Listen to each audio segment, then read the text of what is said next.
Hey everybody, it's Evan, the blind strength coach from CaneandaBleFitness, and today we just got word that for the World's Strongest Disabled Man competition, we've got our 5th event, and we now have all the events. So in this video, I'm going to talk over what the events are, and then later videos, I'm going to talk through my programming in order to get ready for these things. But I'll also give a little bit of tips and tricks in order to work on these events as well. So again, I have a visual impairment, so that's what I'm taking into consideration when I'm thinking about how to approach these events, as well as my strengths in each of these things.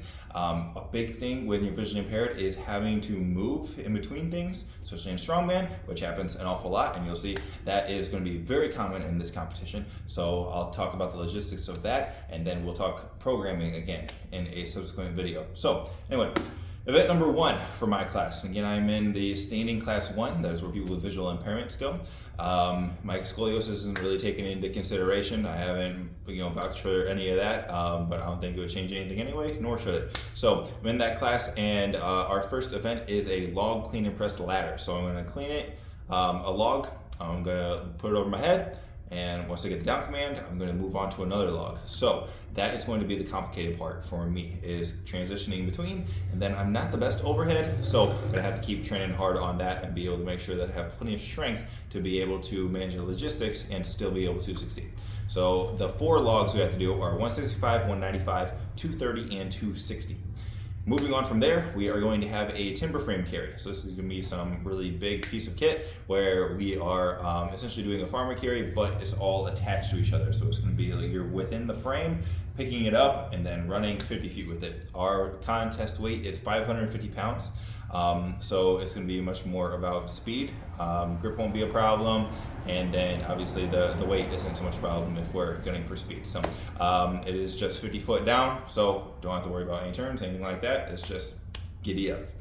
The third event is going to be a deadlift ladder. So again, another ladder. The big worry is moving in between bars and making sure that I'm not losing a bunch of time or lining up inappropriately, anything like that. So I'm going to get some different practice, being able to walk up to a bar, feel the knurling, know when I'm centered, how my hands and feet need to be, and then rip the bar off the ground. And that is going to help save me a ton of time. That's going to be the really big one. I'm still debating whether I'm going to use a weird technique to be able to still have my cane on me at all times, or if I'm going to have somebody with me, or if I'm going to scout it out thoroughly ahead of time.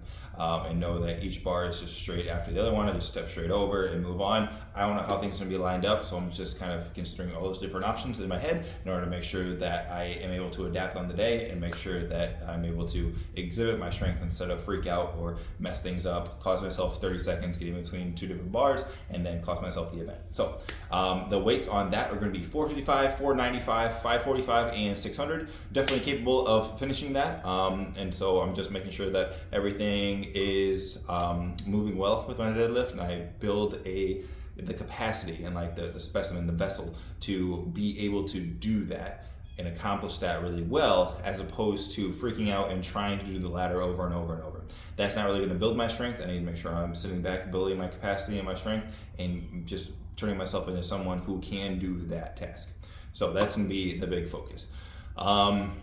Next event is, if we remember here, my gosh, I remember number 5. Number 4 is, the sandbag steeplechase. I'm forgetting it for a good reason. It's going to be terrible. So we have to carry a 225 pound sandbag to a basically like a yoke height, but it's probably going to be a little bit wider for us.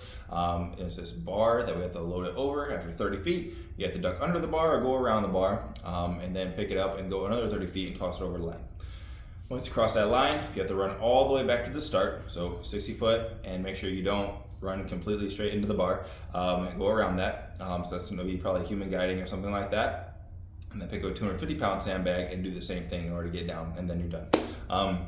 This looks like a really good event for me on paper when it comes to being able to pick up and move sandbags, but again, the logistics of having to run back and duck under a bar and all those things are going to be things that I am going to very intentionally practice and make sure that I put myself in a position to feel the equipment before it's actually 3, 2, 1, go.